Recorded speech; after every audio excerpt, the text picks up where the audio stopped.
বলেছেন ইয়ামুরু বিল আদলি ওয়াল ইহসান, নিশ্চয় আল্লাহ তাআলা তোমাদেরকে ন্যায় বিচারের আদেশ দেন, সদাচরণের আদেশ দেন, নিকটাত্মীয়দেরকে দানের আদেশ দেন। আদেশ কয়টা? নিশ্চয় আল্লাহ তাআলা তোমাদেরকে ন্যায় বিচারের আদেশ দেন,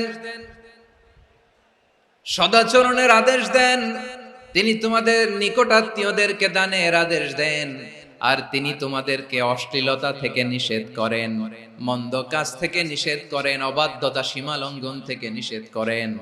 তিনি তোমাদেরকে উপদেশ দেন যাতে তোমরা শিক্ষা গ্রহণ করো। সুবহানাল্লাহ। উপদেশ দিচ্ছে স্বয়ং কে? তিনটা জিনিসের আদেশ। ইয়ামুরু বিল আদল, সুবিচার ন্যায় বিচারের আদেশ তিনি দেন। ইহসানের আদেশ দেন, যাতে আমরা ইহসান করি, একে অপরের প্রতি সুবিচার করি, মহানুভবতা দেখায়, অনুগ্রহ দেখায়, আর নিকট আত্মীয়দেরকে যেন আমরা দান করি। এই তিনটা আদেশ তিনি দিয়েছেন।